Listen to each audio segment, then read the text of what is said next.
Ang bagong kabanata ng Kim Pao, pag-ibig, paninindigan at ang paghahanap ng katahimikan. Kung bago ka lang sa channel na ito, huwag kalimutang mag-like, share, comment, and subscribe. Sa mundo ng showbiz kung saan ang bawat galaw ay sinusubaybayan at ang bawat salita ay binibigyan ng kahulugan, isang malaking pasabog ang yumanig sa mga tagahanga ng tambalang Kim Pao. Si Kim Chiu ang itinuturing na Chinita Princess at si Paolo Avellino, ang premyadong aktor, ay muling naging sentro ng usap-usapan matapos ang kompromasyon mula sa isang taong malapit sa kanila, si Derek Loren Jogi. Ang balita tungkol sa kanilang napapabalitang pagsasama sa isang bubong ay hindi lamang isang simpleng chismis, kundi isang kwento ng paghilom, pagmature at pagpili sa sariling kaligayahan. Ayon sa mga pahayag ni Derek Loren, tila naging malinaw na ang desisyon ni Kimi na dumaan sa isang bagong yugto ng kanyang buhay pag-ibig bilang isang anak-anakan sa industriya. Hindi itinago ng direktor ang kanyang buong suporta sa anumang landas na naistahakin ng aktres. Ang mga pinagdaanan hirap at sakit ni Kim sa mga nakaraang taon ay hindi biro. Maraming isyu ang bumalot sa kanyang pamilya, partikular na ang mga usapin tungkol sa kanyang kapatid na sila Kam, na nagdulot ng matinding stress at pagod sa aktres. Sa gitna ng mga unos na ito, ang pangangailangan para sa isang safe space o isang lugar kung saan siya ay tunay na mahalin at protektahan ay naging mas matindi. Dito pumasok ang papel ni Paolo Avellino sa buhay ni Kim. Marami ang nagtatanong, totoo nga bang handa na si Kim na makipag-live-in? Sa tradisyonal na pananaw ng marami, ang ganitong hakbang ay tinitingnan ng may pag-aalinlangan. Ngunit para sa mga nakakakilala sa tunay na Kim Chiu, ang kanyang desisyon ay bunga ng pagiging mature. Ang pag-ibig na walang kasiguraduhan ay nakakapagod. At sa dami ng mga sakit na nararanasan ni Kim Chiu sa kanyang mga nakaraang relasyon, tila naging praktikal at matapang ang kanyang pananaw ngayon. Hindi na ito tungkol lamang sa pagsunod sa dikta ng lipunan, kundi tungkol sa kung sino ang kasama mong humarap sa hamon ng buhay araw-araw.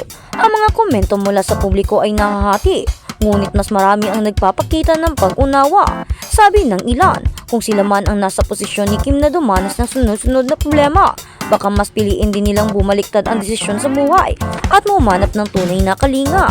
Ang pagsasama ni Kim at Paolo sa isang bubong ay tinitingnan bilang isang paraan upang makaiwas sa mga bagay na pag-aalala ng pain o sakit.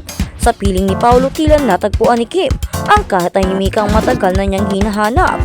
Ang relasyong Kim Pao ay hindi lamang nabuo sa harap ng kamera. Ang kanilang chemistry ay naging pundasyon ng isang mas malalim na koneksyon sa totoong buhay. Si Paolo, na kilala sa pagiging tahimik at pribadong tao, ay naging sandigan ni Kim sa mga panahong tila gumuho ang kanyang mundo dahil sa mga isyu sa kapatid at sa pressure ng trabaho. Ang desisyong magsama ay isang deklarasyon na pagod na silang maglaro sa anino ng pag-aalinlangan. Nais nilang bumuo ng isang pundasyon na base sa katotohanan na tunay na malasakit sa isa't isa. Sa huli, ang kwentong ito ay hindi lamang tungkol sa dalawang sikat na personalidad na nagdesisyong tumira sa isang bahay. Ito ay tungkol sa isang babaeng nahanap ang kanyang boses at lakas sa gitna ng kahinaan. Ito ay tungkol sa isang lalaking handang manatili at magbigay ng seguridad na hindi na ibigay ng iba. Ang suporta ni Derek Loren at ng mga taong nagmamahal sa kanila ay nagsisilbing patunay na sa mundo ng showbiz, mayroon pa ring mga tunay na ugnayan na higit pa sa rating at kasikatan. Ang Kim Pao ay patunay na pagkatapos ng bawat ulan, mayroong bahaghari at minsan, ang bahagharing iyon ay matatagpuan sa loob ng isang tahanan na binuo ng pag-ibig at pag-unawa. Habang patuloy na nag-aabang ang buong bansa sa susunod na kabanata ng kanilang relasyon, isa lang ang malinaw, si Kim Chiu ay masaya at si Paolo Avellino ang dahilan sa likod ng mga ngiting iyon. Ang kanilang pagsasama ay hindi pagtatapos, kundi isang magandang simula ng isang buhay na malayo sa sakit, puno ng pag-asa. At higit sa lahat, siya ang magiging sandigan ni Kim. Siya ang kanyang magiging mahal na mahal sa buhay. At siya ang susuporta kay Kim sa lahat ng bagay, poprotekta at kung ano pang kailangan ni Kim. Siya at andun sa tagiliran ni Kim. At sa kabilang banda, ang ningning ni Kim Chiu, ang bagong simbolo ng pangarap sa Apic Homes. Sa gitna ng masigabong palakpakan at kumukutitap ng mga ilaw, isang bagong kabanata ang formal na binuksan sa mundo ng real estate sa Pilipinas. Ang Apic Homes, isa sa mga nangungunang kumpanya sa pagbibigay ng abot-kayang pambahay, ay opisyal nang ipinakilala ang kanilang pinakabagong brand ambassador. Walang iba kundi ang Chinita Princess na si Kim Chiu. Ang kaganapang ito ay hindi lamang isang simpleng pagpirma ng kontrata. Ito ay isang pagdiriwang ng pangarap, sipag at tagumpay na sumasalamin sa bawat pamilyang Pilipino. Ang gabi ng paglulunsad ay puno ng emosyon at saya. Sa isang grandiosong entablado, ipinamalas ni Kim Chiu ang kanyang natatanging talento sa pagkanta at pagsayaw na nagbigay ng labis na kagalakan sa mga dumalo. Ang kanyang bawat galaw at ngiti ay nagpatunay kung bakit siya ang napili upang maging mukha ng kumpanya. Ayon sa pamunuan ng Apic Homes, ang pagpili kay Kim Chiu ay hindi naging mahirap dahil ang kanyang kwento ng buhay ay katulad ng mga adikain ng kanilang mga kliyente. Magsumikap upang makamit ang isang marangal at maayos na tahanan.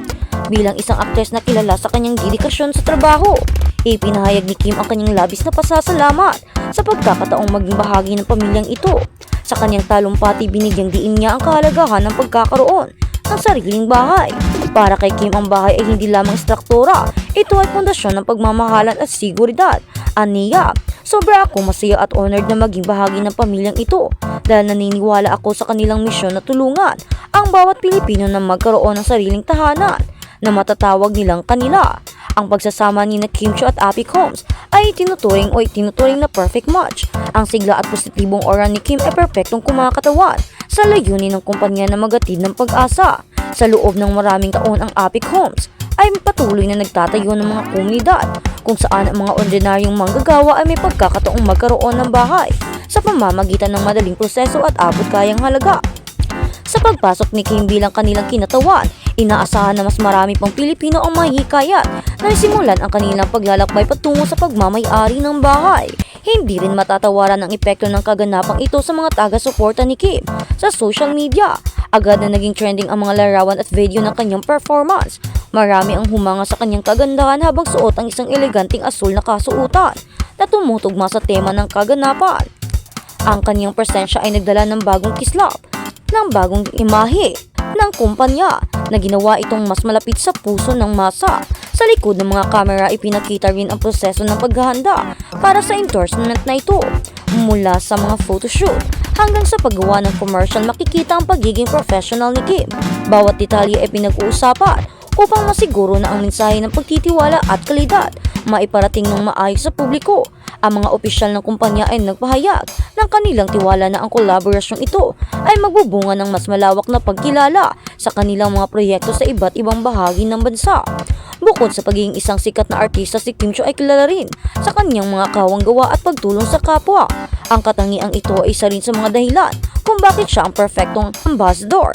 Ang Apic Homes ay hindi lamang nakatuon sa pagbibenta ng bahay, kundi pati na rin sa pagbuo ng mga komunidad na may malasakit sa isa't isa.